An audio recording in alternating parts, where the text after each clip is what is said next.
Side होता है quadrilateral में? 4 साइड। और उसके बाद पॉलीगन्स के बारे में देखे थे। तो पॉलीगन का मतलब क्या हो गया? पॉलीगन मतलब हुआ बहुत सारा साइड। अगर 4 साइड है तो क्या बोलेंगे उसको? क्वाड्रिलेटरल। 5 साइड रहेगा तो क्या बोलेंगे उसको? पेंटागन। 6 रहेगा तो हेक्सागन। ऐसे ही नंबर ऑफ साइड से बढ़ता जाएगा और पॉलीगन का नाम बदलता जाएगा। ठीक है, तो अब हम लोग यहाँ पर देखेंगे पूरे पॉलीगन के बारे में। देख रहे हैं, सब जगह पॉलीगन है, सब जगह पॉलीगन है। सारे फॉर्मूले में पॉलीगन का चर्चा। बस फर्क किस चीज का है? तो कहीं पर ये डायगोनल दिया हुआ है और कहीं पर इंटीरियर एंगल्स दिया हुआ है। और यहाँ पर देखिए ये कन्वेक्स है और ये कनकेव है। इसमें डिफरेंस बता ही दिए थे। कनकेव किसको कहते हैं? जिसका एक इंटीरियर एंगल क्या होगा? मोर देन 180 होगा और उसका जो एक डायगोनल होगा वो क्या होगा? एक्सटीरियर होगा। और उसका क्या बताए थे? कन्वेक्स का इसका सारा इंटीरियर एंगल क्या होगा? लेस देन 180 होगा और कोई भी इसका डायगोनल एक्सटीरियर नहीं होगा। यही दोनों में फर्क है। अब देखिए क्या है कि डायगोनल्स कितना होगा? कितना होगा n साइडेड पॉलीगन में? अब यहाँ n का वैल्यू क्या होगा? n क्या होगा? n होगा मतलब साइड ऑफ पॉलीगन। कितना साइड होगा? तो डायगोनल किस में? ट्रायंगल में डायगोनल होता है? ट्रायंगल में डायगोनल नहीं होता है। तो डायगोनल कहाँ होता है? कहाँ से स्टार्ट होगा? क्वाड्रिलेटरल में। ठीक है, क्वाड्रिलेटरल में होगा। तो क्वाड्रिलेटरल से स्टार्ट होगा डायगोनल्स का। तो बनाते हैं पहले एक क्वाड्रिलेटरल। तो इसमें कितने डायगोनल्स खींचे जा सकते हैं? डायगोनल्स कहते हैं किसको है? अपोजिट वर्टेक्स को जो मिलाता है। तो जैसे कि ये ए बी सी डी, ये क्या बना है? क्वाड्रिलेटरल। 4 साइड है इसमें। ठीक है, ये कैसा पॉलीगन है जिसमें 4 साइड है? तो ऐसे पॉलीगन को क्या कहते हैं? क्वाड्रिलेटरल। ठीक है, अब इसमें हम लोग डायगोनल पहले बना लेते हैं। तो अपोजिट वर्टेक्स क्या सब हो गया? ए और सी। दूसरा बी और डी। बाकी ए और बी कैसा वर्टेक्स हो गया?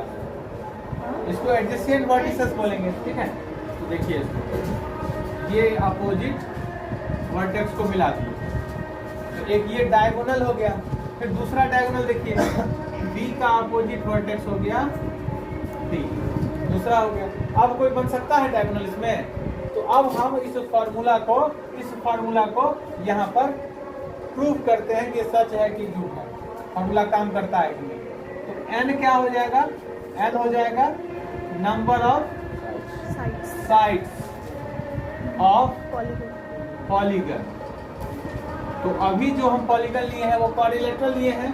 इसमें कितने साइड्स हैं? 4 है। n का वैल्यू 4 हो गया। अब उस फार्मूला में लगाते हैं number of diagonals is equal to n minus 3/2। n का वैल्यू 4 रखना है। 4 माइनस 3/2। तो 4 में से 3 माइनस होगा तो 1 होगा। तो 4 इंटू 1/2, 2 जा 4। 2 इंटू 1 कितना होता है? 2। देखिए 2 डायगोनल्स है यहाँ पर। यानी कि ये फार्मूला काम करता है। ये फार्मूला काम करता है, तभी ये बुक में दिया हुआ है, तभी इसका हम लोगों को काम आएगा एग्जाम में भी। तो कोई भी आपको दिया रहेगा एग्जाम में साइड्स, जैसे मान लीजिए कि n का वैल्यू दे दिया 7 दे दिया। ये हेप्टागोन नाम है इसका, हेप्टागोन। इसको बना भी सकते हैं, लेकिन अभी हम लोगों को उसका एप्लीकेशन देखना है उस फार्मूला का। तो नंबर ऑफ डायगोनल्स कैसे निकालेंगे? नंबर ऑफ डायगोनल्स क्या हो जाएगा? वही फार्मूला लगाएंगे n माइनस 3/2। n का वैल्यू 7 माइनस 3/2। तो 7 माइनस 3 हो गया 4। 2 जा 4, 7 इंटू 2 क्या हो गया? 40। तो नंबर ऑफ डायगोनल्स आप बना सकते हैं जिसका साइड 7 हो। नंबर ऑफ साइड्स 14 डायगोनल्स बन सकता है। 14 डायगोनल्स बन सकता है। तो ये फॉर्मूला आपको याद रखना है, n minus 3/2। n minus 3/2 number of diagonals किसी भी पॉलीगन का आप इस फॉर्मूला से निकाल सकते हैं। समझ में आ गया? किसी को कुछ पूछना है इसमें? सिंपल सा क्वेश्चन आएगा, नंबर ऑफ साइड्स और आपको नंबर ऑफ डायगोनल्स निकालने के लिए। अब नेक्स्ट आते हैं दूसरे फॉर्मूला पर। ये फर्स्ट फॉर्मूला हो गया। सेकेंड फॉर्मूला है सम ऑफ इंटीरियर एंगल्स। तो सबसे पहले हम लोग इंटीरियर एंगल समझते हैं। तो एक हम लेते हैं, ये बताइए आंचल, ये कौन सा पॉलीगन है? ये क्वाड्रिलेटरल है। ये कन्वेक्स है कि कनकेव है? कन्वेक्स है या कनकेव पॉलीगन है? कनकेव लग रहा है। क्या है? कन्वेक्स है। कन्वेक्स उसको कहते हैं जो कोई भी इसका इंटीरियर एंगल मोर देन 180 नहीं होगा। तो ये आपका कौन सा है? कन्वेक्स पॉलीगन हो गया। लिख लीजिए फिर से एक बार, और कनकेव भी बना के आपको दिखा देते हैं।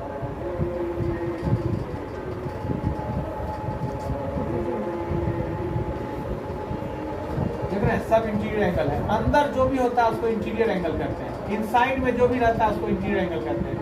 ये भी इंटीरियर ही एंगल है। एंगल के बारे में जानते ही हैं, जहां दो वर्टेक्स मिलता है या जहां दो साइड एक जगह पे ज्वाइन करता है। Common vertex of two side makes a corner and that corner is called angle. जहां दो साइड का एक कॉमन वर्टेक्स होता है, वहां पर एक कॉर्नर जो होता है उसी को क्या कहते हैं? एंगल।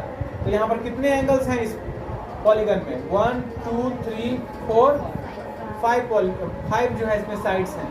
तो पेंटागन हो गया, और पॉलीगन कौन सा हो गया ये? तो ये एंगल कितना का हो गया? ये कितना का हो गया? 180 से ज्यादा हो गया। 180 रहता तो ऐसे रहता। यहाँ पे जो एंगल बनेगा इस पॉइंट पे, ये 180 हुआ, लेकिन उससे भी अधिक हो गया। ठीक है, तो इस एंगल का नाम क्या होगा? तो reflex angle, which is greater than 180 but less than 360 degree. तो ये मोर देन 180 हो गया। अब आते हैं इसके डायगोनल को देखते हैं। तो ये देखिए, वर्टेक्स को, अपोजिट वर्टेक्स को मिलाने वाला जो एक लाइन सेगमेंट होता है उसी को डायगोनल कहते हैं। तो ये कनकेव का क्या डेफिनेशन होता है? एक एक्सटीरियर डायगोनल हुआ और इसका एक इंटीरियर एंगल क्या होगा? More than 180 degree. तो इस पॉलीगन का नाम होगा कनकेव पॉलीगन। 2-3 बार आपको हम बता देंगे और 2-3 बार वीडियो देख लीजिएगा, तो आपका कन्वेक्स पॉलीगन और कनकेव पॉलीगन का क्या हो जाएगा? कंसेप्ट क्लियर हो जाएगा। ये दोनों में फर्क हो गया। अब हम लोग को क्या निकालना है? कन्वेक्स पॉलीगन का, यानी कि ये फार्मूला का वैलिडेशन किसके लिए है? इसके लिए है, इसके लिए नहीं है। सिर्फ ये कन्वेक्स में काम करेगा। सेकेंड फार्मूला सिर्फ कन्वेक्स पॉलीगन में काम करेगा, कनकेव में नहीं। अगर एग्जाम में कनकेव पॉलीगन का इंटीरियर एंगल कह रहा है निकालने के लिए, तो आप ये फार्मूला नहीं लगाइएगा। लगाइएगा, बिल्कुल लगेगा। दोनों के लिए वैलिड है, किसी एक के लिए नहीं है, दोनों के लिए। कनकेव रहो या कन्वेक्स, दोनों के लिए ये फार्मूला है। तो इसमें पहले आप अप्लाई करते हैं। तो इसमें बताइए n का वैल्यू क्या होगा? कितने साइड्स हैं? इसमें n का वैल्यू 4 है। अब देखते हैं क्या है। हम लोगों को कैलकुलेट करना है सम ऑफ इंटीरियर एंगल्स, यानी कि इसमें जितने भी इंटीरियर एंगल्स है 1 2 3 4, इनको प्लस करके हमको पता करना है कितना होगा, सम कितना होगा इंटीरियर एंगल्स का। वैसे पता है क्वाड्रिलेटरल का सम कितना होता है फोर एंगल्स का? 360 डिग्री। देखते हैं इस फार्मूला से सही होता है कि ये बात, ये इंफॉर्मेशन मैच करता है कि नहीं। तो n - 2 इंटू 180, n हो गया 4 - 2 180 डिग्री, 2 इंटू 180 डिग्री 360 डिग्री हो गया। अब आते हैं यहाँ के लिए, तो यहाँ भी वही होगा। n का वैल्यू कितना हो जाएगा? साइड कितने हैं इसके? 1 2 3 4 5, तो 5 हो गया। यहाँ पर भी वही फॉर्मूला अप्लाई करेंगे, सम ऑफ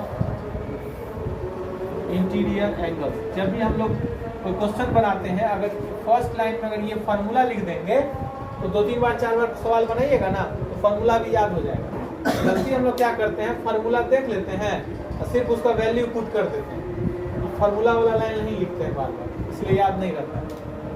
और हर बार बनाने के लिए एग्जाम से पहले तक फार्मूला देखते हैं और एग्जाम के दिन दोस्त सबसे क्या करते हैं, फार्मूला आपको बता दो, बना लीजिए, फार्मूला याद नहीं आ रहा। तो सेम फार्मूला लगाइए, n - 2 इंटू 180, n का वैल्यू 5 माइनस 2 180, तो 3 इंटू 180, 18 3 जा कितना होता है 540 डिग्री हो गया इसके सारे इंटीरियर एंगल्स का सम। तो ये 3 नंबर और 4 नंबर, 2 नंबर और 3 नंबर फॉर्मूला यहाँ पर हम लोग देख लिए एग्जाम्पल, फिर एक्सरसाइज में देखिएगा बनाइएगा। अब आते हैं next, each interior angle. Each interior angle मतलब हो गया हर एक, प्रत्येक अलग अलग करके कह रहा है। इसका वैल्यू कह रहा है कितना होगा, इसका वैल्यू कह रहा है कितना है। ये क्या था, प्लस था, सम था सारे इंटीरियर एंगल्स का। अब ईच एंगल निकालना है, हर एक एंगल कितना होगा, किसका, रेगुलर पॉलीगन का। इसका वैलिडिटी कहाँ तक है, सिर्फ रेगुलर तक।